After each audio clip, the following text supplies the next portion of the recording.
आदाब नाज़रीन, इस्तकबाल है आप सभी का। आज फिल्म की गजब कहानी में एक बार फिर हाजिर हैं हम एक नई फिल्म की दिलचस्प कहानी लेकर। आपके साथ मैं हूं चित्रा और मेरे साथ है रिजवान। जी हाँ, और आज हम लेकर आए हैं आपके लिए हमेशा की तरह एक नई फिल्म की गजब कहानी। सुनाएंगे आपको दिलचस्प किस्से उस फिल्म से जुड़े हुए। लेकिन चित्रा, सबसे पहले थोड़ा सा हालचाल आपका भी ले लें। बताइए कैसे हैं आप? मैं बढ़िया और रिजवान हमेशा की तरह फिट एंड फाइन। आप बताएं? मैं भी बिल्कुल ठीक हूँ। और ये असल में सोहबत का असर है कि मुझे देखकर आपको भी आदत हो गई फिट एंड फाइन रहने की, है ना? नहीं, और ठीक है, आप फिट एंड फाइन क्योंकि शुरू में जब आई थी आप थोड़ी सी हेल्दी थी। हाँ, देखिए किसी को मोटा नहीं कहते ऐसे लड़कियों को, वो भी इनडायरेक्टली तो बिल्कुल भी नहीं। चलिए कोई बात नहीं। इसका मतलब आप मेरे साथ रह के आपको खुश रहने की आदत हो गई है, ये आपको मानना पड़ेगा। मैं मानता हूँ इस बात को, वाकई मैं खुश रहने लगा हूँ आपके साथ। चलिए ये सब बातें छोड़िए, मुद्दे पे आइए। ठीक है, हाँ, अब हम सीधे पॉइंट पे आते हैं। आपको बता दूं, कल मैं एक ना फिल्म देख रही थी और उस फिल्म को देखते वक्त मुझे आपकी बहुत याद आ रही थी। अरे वाह, मेरी तो किस्मत ही खुल गई। मतलब आप मुझे याद भी करती हैं, ये तो बहुत अच्छी बात है। हाँ, क्या उस जो फिल्म आप देख रही थी उसके हीरो की तरह मैं लग रहा था? कौन सी फिल्म थी वो? फिर गलतफहमी में चले गए आप। मैं आपको बता दूं, हीरो तो नहीं, लेकिन उस फिल्म का टाइटल कुछ ऐसा था कि वो आपकी हरकतें मुझे बहुत याद दिला रहा था। वैसे नाजरीन को मैं यहाँ पे बता दूं कि मैं ऑन स्क्रीन हरकतों की बात नहीं कर रही हूँ, ऑफ स्क्रीन भी आप जाएंगे तो रिजवान की काफी हरकतें जो हैं वो उस फिल्म के टाइटल से फिल्म का नाम बताइए। चलिए। जंगली। मतलब ये तो बदतमीजी की हद है। आपको मैं कहीं से जंगली नजर आता हूँ क्या? वो बहुत सारी हरकतों से। जी चलिए, अब मुझे फिर शम्मी कपूर साहब की तरह बनना पड़ेगा, यहाँ पर याहू चिल्लाना पड़ेगा। वैसे मुझे पूरा यकीन है इस बात का कि उसमें बहुत सारी हरकतें, वो भले ही नाज़रीन और हमारे सामने ना आई हो, लेकिन काफी कुछ हरकतें तो आपने की हैं उस फिल्म से। अच्छा, मैंने अभी तक आपके साथ देखी कोई मजाक मस्ती नहीं की यहाँ पे, जब से शो शुरू हुआ है। तो आप शुरू हो गई हैं फिर। अच्छा, पहले शुरुआत आपने की थी और अब मैं कर रही हूँ, तो आपको बुरा लग रहा है? बुरा नहीं लग रहा, मुद्दे पर आइए। चलिए बताइए आज कौन से फिल्म की हम बात करेंगे? अच्छा ठीक है, आज हम सीधा टॉपिक पे आते हैं। और आज आप जंगली, जानवर और बदतमीज। मतलब ये क्या हद पार करे जा रही हैं आप? कभी जंगली, कभी बदतमीज, कभी जानवर, कुछ भी बोले जा रही हैं आज आप। इतना दुखी और एग्रेसिव मत होइए, आपने मेरी बात पूरी होने से पहले ही काट दी। क्या मतलब है आपका कहने का? मैं तो ये कह रही थी कि आप इन तीनों फिल्मों में से या फिर शम्मी कपूर साहब की किसी भी फिल्म में से आज कोई फिल्म सिलेक्ट कर सकते हैं। अच्छा। उसकी हम बात करेंगे। ओहो, मुझे याद है, बहुत इंटेलिजेंट है। मतलब आप भी बहुत फिल्में देखने लगी हैं आजकल, क्योंकि ये सारी फिल्में। जी बिल्कुल ठीक कहा, ये सारी फिल्में शम्मी कपूर साहब की हैं जिनका आपने नाम लिया। और कितना इत्तेफाक है चित्रा के, देखिए जंगली, बदतमीज, जानवर, ये सब फिल्में शम्मी कपूर साहब के नाम की हैं, मतलब उन्हीं की हैं फिल्में। बिल्कुल, और वो कैरेक्टर को भी उनने बखूबी निभाया है। फिर यदि फिल्म के टाइटल और उनके कैरेक्टर को हम देखें उस फिल्म में। अच्छा, एक काम करते हैं, जंगली फिल्म बहुत अच्छी फिल्म है और इसके साथ बहुत सारे किस्से जुड़े हैं, तो और उसके काफी गाने भी बहुत पॉपुलर है। और आप जब से जंगली जंगली करे जा रही हैं, तो चलिए इसी फिल्म की आज कहानी सुनाएंगे। बहुत सारे किस्से हैं जो जंगली फिल्म के साथ जुड़े हैं चित्रा। ठीक है रिजवान, तो आज हम नाजरीन को इसी फिल्म से जुड़े हुए और इस फिल्म की मेकिंग से जुड़े हुए कई ढेर सारे दिलचस्प किस्से हैं, वो सुनाते हैं। चलिए शुरुआत करते हैं। चलिए सबसे पहले जानते हैं जंगली फिल्म की कुछ खास और दिलचस्प बातें।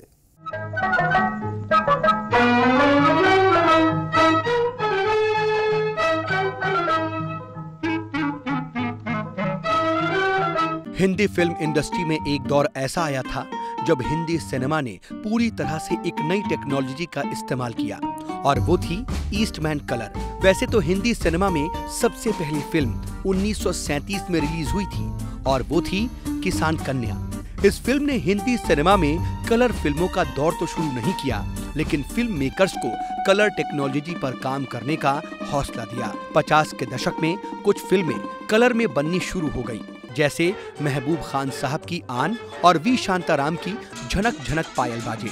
कुछ बड़े फिल्म मेकर्स ने पूरी तरह से कलर फिल्में 60 की शुरुआत में बनानी शुरू कर दी, जिसमें उस वक्त की सुपरहिट फिल्म थी जंगली, जिसे उस वक्त के मशहूर प्रोड्यूसर सुबोध मुखर्जी ने बनाया था। 1961 में आई फिल्म जंगली खास इसलिए थी क्योंकि ये पहली हिंदी फिल्म थी जिसकी शूटिंग पूरी तरह से कश्मीर की खूबसूरत वादियों में की गई थी, जिसमें कश्मीर के बेइंतहा खूबसूरत मनाजिर को कलर में दिखाया गया था। लोगों ने पहली बार इस फिल्म के जरिए कश्मीर के नज़ारों का लुत्फ उठाया था।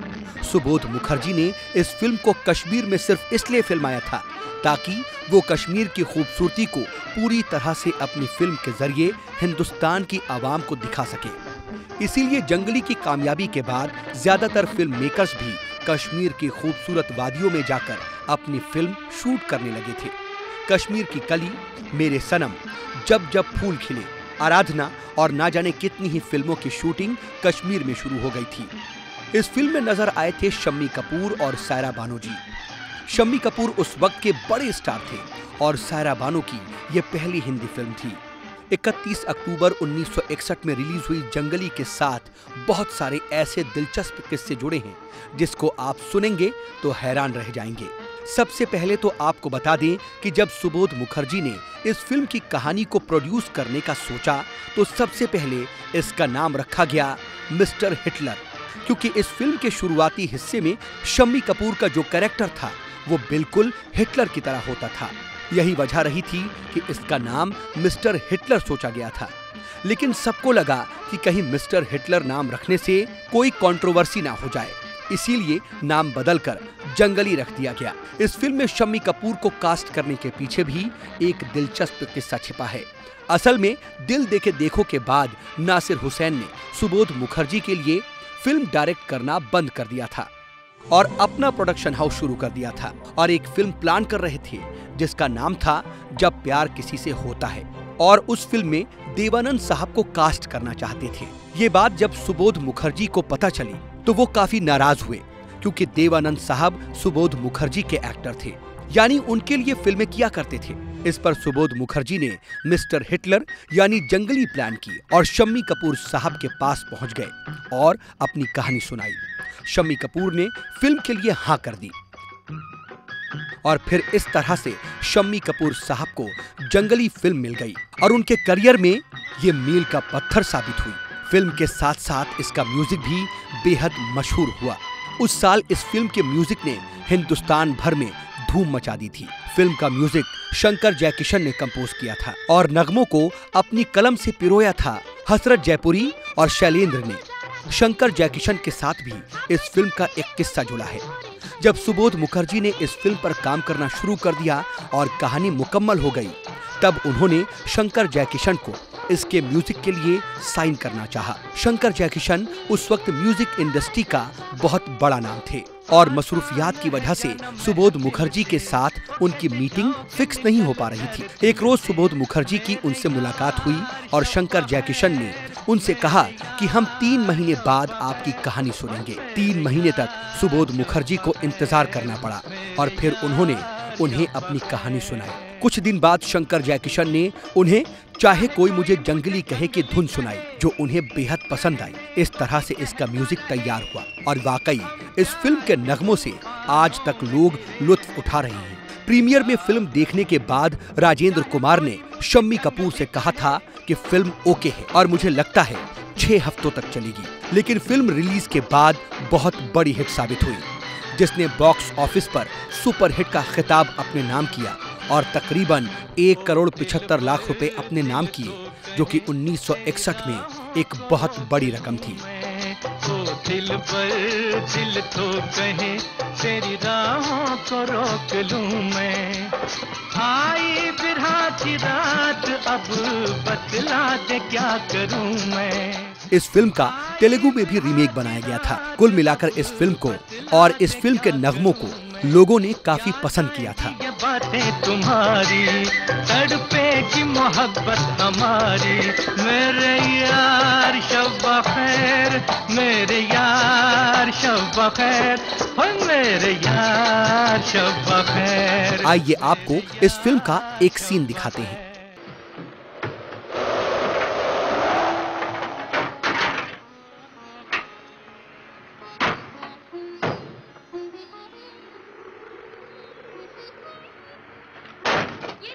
पागल हो गए आप? डर था कहीं पागल ना हो जाऊं। इस तूफान में आप बाहर गए थे? कुछ ऐसे तूफान में घिर गया हूं जिससे निकल नहीं सकता मैं। ये तो मैं भी जानती हूँ। तुम कुछ नहीं जानती।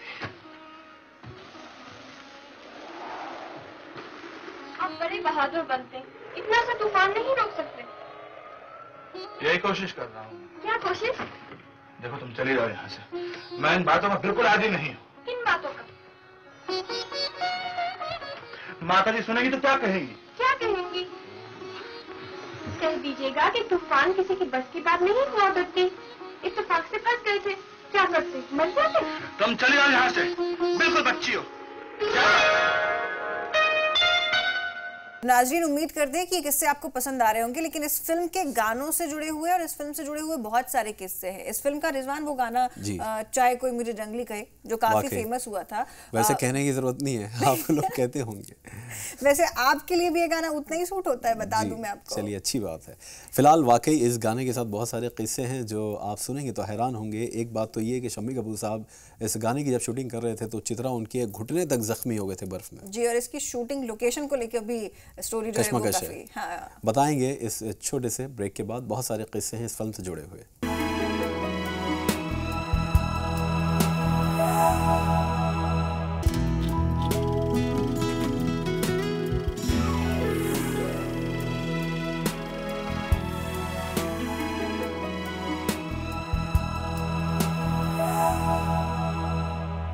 आदाब नाज़रीन, इस्तकबाल है आप सभी का। आज फिल्म की गजब कहानी में एक बार फिर हाजिर हैं हम एक नई फिल्म की दिलचस्प कहानी लेकर। आपके साथ मैं हूं चित्रा और मेरे साथ है रिजवान। जी हाँ, और आज हम लेकर आए हैं आपके लिए हमेशा की तरह एक नई फिल्म की गजब कहानी। सुनाएंगे आपको दिलचस्प किस्से उस फिल्म से जुड़े हुए। लेकिन चित्रा, सबसे पहले थोड़ा सा हालचाल आपका भी ले लें। बताइए कैसे हैं आप? मैं बढ़िया और रिजवान हमेशा की तरह फिट एंड फाइन। आप बताएं? मैं भी बिल्कुल ठीक हूँ। और ये असल में सोहबत का असर है कि मुझे देखकर आपको भी आदत हो गई फिट एंड फाइन रहने की, है ना? नहीं, और ठीक है, आप फिट एंड फाइन क्योंकि शुरू में जब आई थी आप थोड़ी सी हेल्दी थी। हाँ, देखिए किसी को मोटा नहीं कहते ऐसे लड़कियों को, वो भी इनडायरेक्टली तो बिल्कुल भी नहीं। चलिए कोई बात नहीं। इसका मतलब आप मेरे साथ रह के आपको खुश रहने की आदत हो गई है, ये आपको मानना पड़ेगा। मैं मानता हूँ इस बात को, वाकई मैं खुश रहने लगा हूँ आपके साथ। चलिए, ये सब बातें छोड़िए, मुद्दे पे आइए। ठीक है, हाँ, अब हम सीधे पॉइंट पे आते हैं। आपको बता दूं, कल मैं एक फिल्म देख रही थी और उस फिल्म को देखते वक्त मुझे आपकी बहुत याद आ रही थी। अरे वाह, मेरी तो किस्मत ही खुल गई। मतलब आप मुझे याद भी करती हैं, ये तो बहुत अच्छी बात है। हाँ, क्या उस जो फिल्म आप देख रही थी उसके हीरो की तरह मैं लग रहा था? कौन सी फिल्म थी वो? फिर गलतफहमी में चले गए आप। मैं आपको बता दूं, हीरो तो नहीं, लेकिन उस फिल्म का टाइटल कुछ ऐसा था कि वो आपकी हरकतें मुझे बहुत याद दिला रहा था। वैसे नाज़रीन को मैं यहाँ पे बता दूं कि मैं ऑन स्क्रीन हरकतों की बात नहीं कर रही हूँ, ऑफ स्क्रीन भी आप जाएंगे तो रिजवान की काफी हरकतें जो हैं वो उस फिल्म के टाइटल से फिल्म का नाम बताइए। चलिए, जंगली। मतलब ये तो बदतमीजी की हद है। आपको मैं कहीं से जंगली नजर आता हूँ क्या? वो बहुत सारी हरकतों से। जी, चलिए, अब मुझे फिर शम्मी कपूर साहब की तरह बनना पड़ेगा, यहाँ पर याहू चिल्लाना पड़ेगा। वैसे मुझे पूरा यकीन है इस बात का कि उसमें बहुत सारी हरकतें, वो भले ही नाज़रीन और हमारे सामने ना आई हो, लेकिन काफी कुछ हरकतें तो आपने की हैं उस फिल्म। अच्छा, मैंने अभी तक आपके साथ देखिए कोई मजाक मस्ती नहीं की है यहाँ पे, जब से शो शुरू हुआ है। तो आप शुरू हो गई हैं फिर। अच्छा, पहले शुरुआत आपने की थी और अब मैं कर रही हूँ, तो आपको बुरा लग रहा है? बुरा नहीं लग रहा, मुद्दे पर आइए। चलिए बताइए, आज कौन से फिल्म की हम बात करेंगे? अच्छा ठीक है, आज हम सीधा टॉपिक पे आते हैं। और आज आप जंगली, जानवर और बदतमीज। मतलब ये क्या हद पार करे जा रही हैं आप? कभी जंगली, कभी बदतमीज, कभी जानवर, कुछ भी बोले जा रही हैं आज आप। इतना दुखी और एग्रेसिव मत होइए, आपने मेरी बात पूरी होने से पहले ही काट दी। क्या मतलब है आपका कहने का? मैं तो ये कह रही थी कि आप इन तीनों फिल्मों में से या फिर शम्मी कपूर साहब की किसी भी फिल्म में से आज कोई फिल्म सिलेक्ट कर सकते हैं। अच्छा। उसकी हम बात करेंगे। ओहो, मुझे याद आया, बहुत इंटेलिजेंट है। मतलब आप भी बहुत फिल्में देखने लगी हैं आजकल, क्योंकि ये सारी फिल्में। जी बिल्कुल ठीक कहा, ये सारी फिल्में शम्मी कपूर साहब की हैं जिनका आपने नाम लिया। और कितना इत्तेफाक है चित्रा के, देखिए जंगली, बदतमीज, जानवर, ये सब फिल्में शम्मी कपूर साहब के नाम की हैं, मतलब उन्हीं की हैं फिल्में। बिल्कुल, और वो कैरेक्टर को भी उनने बखूबी निभाया है। फिर यदि फिल्म के टाइटल और उनके कैरेक्टर को हम देखें उस फिल्म में। अच्छा, एक काम करते हैं, जंगली फिल्म बहुत अच्छी फिल्म है और इसके साथ बहुत सारे किस्से जुड़े हैं, तो और उसके काफी गाने भी बहुत पॉपुलर है। और आप जब से जंगली जंगली करे जा रही हैं, तो चलिए इसी फिल्म की आज कहानी सुनाएंगे। बहुत सारे किस्से हैं जो जंगली फिल्म के साथ जुड़े हैं चित्रा। ठीक है रिजवान, तो आज हम नाजरीन को इसी फिल्म से जुड़े हुए और इस फिल्म की मेकिंग से जुड़े हुए कई ढेर सारे दिलचस्प किस्से हैं, वो सुनाते हैं। चलिए शुरुआत करते हैं। चलिए, सबसे पहले जानते हैं जंगली फिल्म की कुछ खास और दिलचस्प बातें।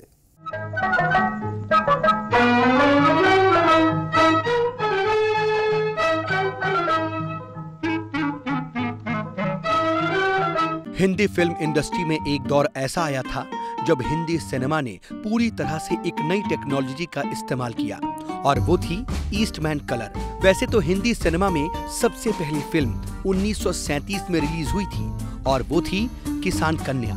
इस फिल्म ने हिंदी सिनेमा में कलर फिल्मों का दौर तो शुरू नहीं किया, लेकिन फिल्म मेकर्स को कलर टेक्नोलॉजी पर काम करने का हौसला दिया। 50 के दशक में कुछ फिल्में कलर में बननी शुरू हो गई, जैसे महबूब खान साहब की आन और वी शांताराम की झनक झनक पायल बाजे। कुछ बड़े फिल्म मेकर्स ने पूरी तरह से कलर फिल्में 60 की शुरुआत में बनानी शुरू कर दी, जिसमें उस वक्त की सुपरहिट फिल्म थी जंगली। जिसे उस वक्त के मशहूर प्रोड्यूसर सुबोध मुखर्जी ने बनाया था। 1961 में आई फिल्म जंगली खास इसलिए थी क्योंकि ये पहली हिंदी फिल्म थी जिसकी शूटिंग पूरी तरह से कश्मीर की खूबसूरत वादियों में की गई थी, जिसमें कश्मीर के बेइंतहा खूबसूरत मनाजिर को कलर में दिखाया गया था। लोगों ने पहली बार इस फिल्म के जरिए कश्मीर के नज़ारों का लुत्फ उठाया था। सुबोध मुखर्जी ने इस फिल्म को कश्मीर में सिर्फ इसलिए फिल्माया था ताकि वो कश्मीर की खूबसूरती को पूरी तरह से अपनी फिल्म के जरिए हिंदुस्तान की आवाम को दिखा सके। इसीलिए जंगली की कामयाबी के बाद ज्यादातर फिल्म मेकर्स भी कश्मीर की खूबसूरत वादियों में जाकर अपनी फिल्म शूट करने लगे थे। कश्मीर की कली, मेरे सनम, जब जब फूल खिले, आराधना और ना जाने कितनी ही फिल्मों की शूटिंग कश्मीर में शुरू हो गई थी। इस फिल्म में नजर आए थे शम्मी कपूर और सायरा बानो जी। शम्मी कपूर उस वक्त के बड़े स्टार थे और सायरा बानो की यह पहली हिंदी फिल्म थी। 31 अक्टूबर 1961 में रिलीज हुई जंगली के साथ बहुत सारे ऐसे दिलचस्प किस्से जुड़े हैं जिसको आप सुनेंगे तो हैरान रह जाएंगे। सबसे पहले तो आपको बता दें कि जब सुबोध मुखर्जी ने इस फिल्म की कहानी को प्रोड्यूस करने का सोचा तो सबसे पहले इसका नाम रखा गया मिस्टर हिटलर, क्योंकि इस फिल्म के शुरुआती हिस्से में शम्मी कपूर का जो कैरेक्टर था वो बिल्कुल हिटलर की तरह होता था। यही वजह रही थी कि इसका नाम मिस्टर हिटलर सोचा गया था। लेकिन सबको लगा कि कहीं मिस्टर हिटलर नाम रखने से कोई कंट्रोवर्सी ना हो जाए, इसीलिए नाम बदलकर जंगली रख दिया गया। इस फिल्म में शम्मी कपूर को कास्ट करने के पीछे भी एक दिलचस्प किस्सा छिपा है। असल में दिल देके देखो के बाद नासिर हुसैन ने सुबोध मुखर्जी के लिए फिल्म डायरेक्ट करना बंद कर दिया था और अपना प्रोडक्शन हाउस शुरू कर दिया था और एक फिल्म प्लान कर रहे थे जिसका नाम था जब प्यार किसी से होता है, और उस फिल्म में देवानंद साहब को कास्ट करना चाहते थे। ये बात जब सुबोध मुखर्जी को पता चली तो वो काफी नाराज हुए, क्योंकि देवानंद साहब सुबोध मुखर्जी के एक्टर थे, यानी उनके लिए फिल्में किया करते थे। इस पर सुबोध मुखर्जी ने मिस्टर हिटलर यानी जंगली प्लान की और शम्मी कपूर साहब के पास पहुंच गए और अपनी कहानी सुनाई। शम्मी कपूर ने फिल्म के लिए हाँ कर दी और फिर इस तरह से शम्मी कपूर साहब को जंगली फिल्म मिल गई और उनके करियर में ये मील का पत्थर साबित हुई। फिल्म के साथ साथ इसका म्यूजिक भी बेहद मशहूर हुआ। उस साल इस फिल्म के म्यूजिक ने हिंदुस्तान भर में धूम मचा दी थी। फिल्म का म्यूजिक शंकर जयकिशन ने कंपोज किया था और नगमों को अपनी कलम से पिरोया था हसरत जयपुरी और शैलेंद्र ने। शंकर जयकिशन के साथ भी इस फिल्म का एक किस्सा जुड़ा है। जब सुबोध मुखर्जी ने इस फिल्म पर काम करना शुरू कर दिया और कहानी मुकम्मल हो गई, तब उन्होंने शंकर जयकिशन को इसके म्यूजिक के लिए साइन करना चाहा। शंकर जयकिशन उस वक्त म्यूजिक इंडस्ट्री का बहुत बड़ा नाम थे और मसरूफियात की वजह से सुबोध मुखर्जी के साथ उनकी मीटिंग फिक्स नहीं हो पा रही थी। एक रोज सुबोध मुखर्जी की उनसे मुलाकात हुई और शंकर जयकिशन ने उनसे कहा कि हम 3 महीने बाद आपकी कहानी सुनेंगे। 3 महीने तक सुबोध मुखर्जी को इंतजार करना पड़ा और फिर उन्होंने उन्हें अपनी कहानी सुनाई। कुछ दिन बाद शंकर जयकिशन ने उन्हें चाहे कोई मुझे जंगली कहे की धुन सुनाई, जो उन्हें बेहद पसंद आई। इस तरह से इसका म्यूजिक तैयार हुआ और वाकई इस फिल्म के नगमों से आज तक लोग लुत्फ उठा रहे हैं। प्रीमियर में फिल्म देखने के बाद राजेंद्र कुमार ने शम्मी कपूर से कहा था कि फिल्म ओके है और मुझे लगता है 6 हफ्तों तक चलेगी। लेकिन फिल्म रिलीज के बाद बहुत बड़ी हिट साबित हुई, जिसने बॉक्स ऑफिस पर सुपरहिट का खिताब अपने नाम किया और तकरीबन 1,75,00,000 रुपए अपने नाम किए, जो कि 1961 में एक बहुत बड़ी रकम थी। दिल पर दिल तो कहे तेरी राहों को रोक लूं मैं, आई बिरहा की रात अब बतला दे क्या करूं मैं। इस फिल्म का तेलुगु में भी रीमेक बनाया गया था। कुल मिलाकर इस फिल्म को और इस फिल्म के नगमों को लोगों ने काफी पसंद किया था। ये बातें तुम्हारी तड़पेगी मोहब्बत हमारी, मेरे यार शब खैर, मेरे यार शब खैर, मेरे यार शब खैर। आइए आपको इस फिल्म का एक सीन दिखाते हैं।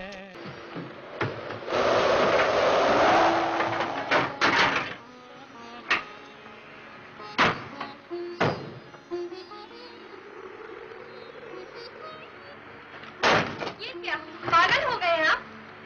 डर था कहीं पागल ना हो जाऊं। इस तूफान में आप बाहर गए थे? कुछ ऐसे तूफान में घिर गया हूं जिससे निकल नहीं सकता मैं। ये तो मैं भी जानती हूँ। तुम कुछ नहीं जानती। आप बड़े बहादुर बनते हैं, इतना सा तूफान नहीं रोक सकते। यही कोशिश कर रहा हूँ। क्या कोशिश? देखो तुम चली जाओ यहाँ से। मैं इन बातों का बिल्कुल आदी नहीं हूँ। किन बातों का? माता जी सुनेगी तो क्या कहेंगी? क्या कहेंगी? कह दीजिएगा कि तूफान किसी की बस की बात नहीं हुआ करती। इत्तेफाक से फंस गए थे, क्या करते? मर जाते। तुम चली जाओ यहाँ से, बिल्कुल बच्ची हो।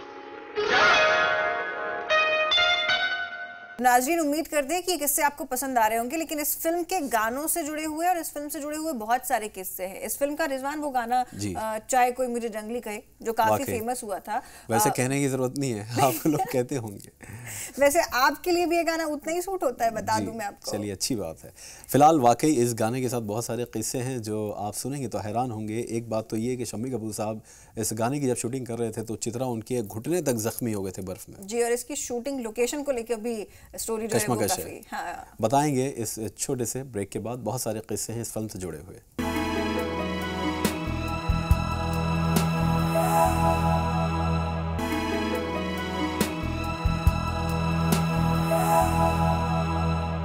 ब्रेक के बाद एक बार फिर आप सभी का इस्तकबाल है अजब फिल्म की गजब कहानी में। आज हम बात कर रहे हैं शम्मी कपूर साहब की फिल्म जंगली की।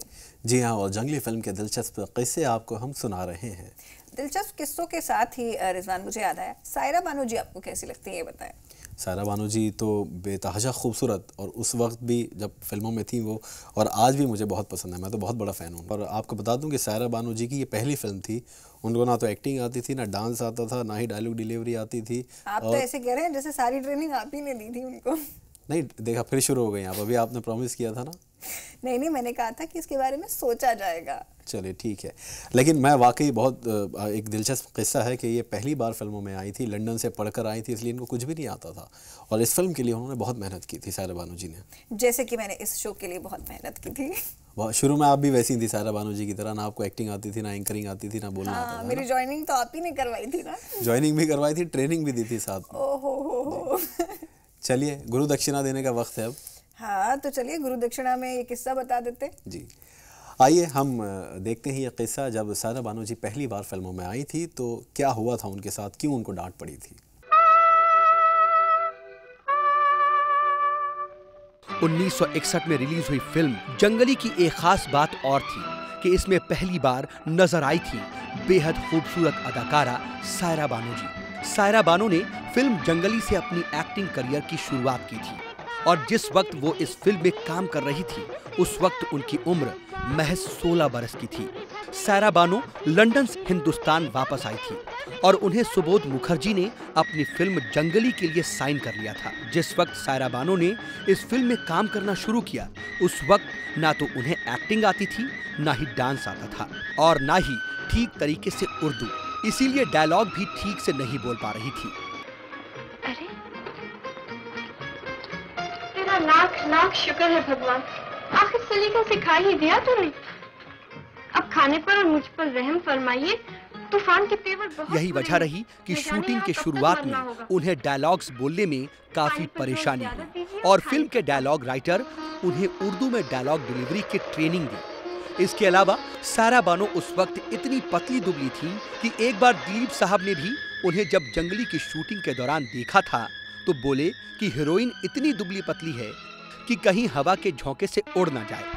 सायरा बानो के पहले दिन की शूटिंग का किस्सा है, उनका पैकअप हो जाता और वो फिल्म से बाहर हो जाती। जी हाँ, हुआ कुछ यूँ था कि इस फिल्म की शूटिंग का पहला दिन था और कश्मीर के शालीमार बाग में इस फिल्म का एक गाना फिल्माया जाना था। अपने करियर के पहले दिन सायरा बानो शूटिंग पर पहुंच गई और शम्मी कपूर के साथ उनकी पहली बार मुलाकात हुई। काश्मीर की कली हूँ मैं, मुझसे ना रूठो बाबूजी, मुरझा गई तो फिर न खिलूंगी, कभी नहीं कभी नहीं कभी नहीं। कश्मीर की कली हूँ मैं, और इस गाने की एक लाइन थी, प्यार पे गुस्सा करते हो, तेरा गुस्सा हमको प्यारा है, प्यार गाने की इस लाइन पर सायरा बानो जी ठीक से न गाने को लिप सिंक कर पा रही थी और ना ही ठीक से डांस कर पा रही थी। वजह ये थी कि उनकी जिंदगी का पहला सीन था ये, और शालीमार बाग में लोगों की बहुत ज्यादा भीड़ उमड़ पड़ी थी शूटिंग देखने के लिए, और सायरा बानो जी बहुत ज्यादा घबरा गई थी।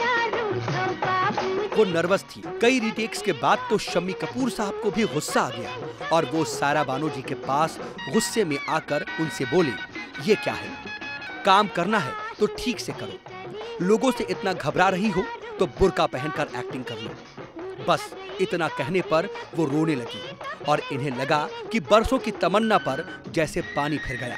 इनकी आपा भी सेट पर मौजूद थी। उन्होंने इनसे आकर कहा कि देखो सायरा, अब भी वक्त है और ये काम तुम्हारे बस का नहीं है। आज शूटिंग का पहला दिन है, घर वापस चलो, छोड़ो फिल्म। लेकिन सायरा बानो पीछे हटना नहीं चाहती थी, उनको एक्ट्रेस बनना ही था। उन्होंने अपनी कमर कसी और फिर दोबारा टेक दिया, जो कि बिल्कुल ठीक रहा। इसके बाद तो उन्होंने खूब मेहनत की और फैसला किया कि जब पूरी तरह से एक्टिंग सीख जाऊंगी उसके बाद ही शम्मी कपूर के साथ काम करूंगी। लेकिन फिल्म जंगली की शूटिंग के दौरान ही सायरा जी ने खुद को काफी बेहतर बनाया था। उन्होंने बाकायदा अच्छी उर्दू सीखी, डांस की ट्रेनिंग लेना शुरू कर दिया और इस फिल्म को मुकम्मल किया। यही वजह रही कि लोगों ने सायरा बानो जी को काफी पसंद किया और वो अपनी पहली ही फिल्म से हिट हो गई। आइए आपको उनका एक सीन दिखाते हैं।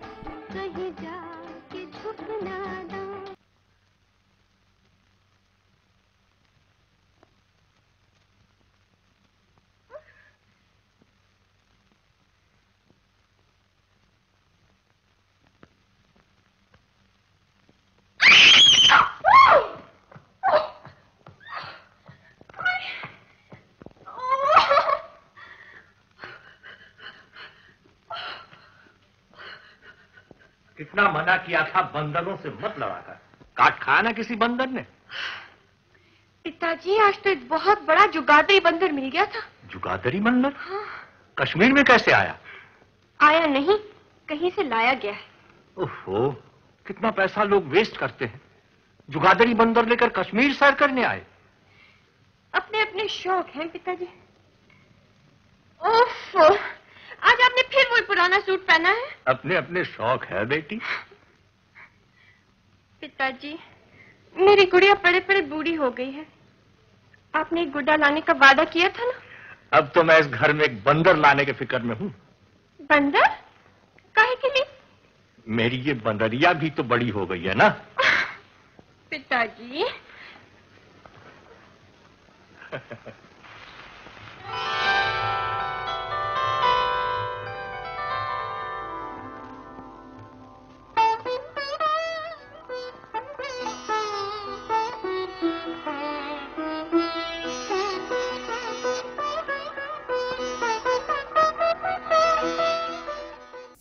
तो नाज़रीन, उम्मीद करते हैं कि अजब फिल्म की गजब कहानी में आज फिल्म जंगली से जुड़े हुए ये दिलचस्प किस्से आपको बहुत पसंद आए होंगे और मेरी और रिजवान की ये थोड़ी नोकझोंक भी। जी हाँ, और अब मेरा तो वाकई चित्रा मन है कि मैं छुट्टियां लेकर एक हफ्ते की पहुंच जाऊं बर्फीली पहाड़ियों में। बर्फीली पहाड़ियों में पहुंचे चाहे ना पहुंचे रिजवान, लेकिन मेरा मन छुट्टी लेने का तो फिलहाल बहुत हो रहा है। चलिए, आप छुट्टी लेके घर पे आराम कीजिए, आप वैसे भी बहुत बोरिंग है और मैं घूमूंगा। मैं बोरिंग हूँ तो फिर आप तो महा बोरिंग डिक्लेयर हो जाएंगे। चलिए, मैं तो वैसे जाने की बात कर रहा हूँ, मैं बहुत एडवेंचरस हूँ, ये आप अभी नहीं जानते। नाज़रीन, ये नेक्स्ट एपिसोड में हम आपको बताएंगे कि रिजवान कितने एडवेंचरस हैं। जी हाँ, बहुत सारी बातें होंगी अगले शुमारे में, दिलचस्प किस्से किसी नई फिल्म के आपके लिए लेकर आएंगे। अब हम दोनों को दीजिए इजाज़त और आप रखिए अपना ख्याल, तब तक के लिए आदाब।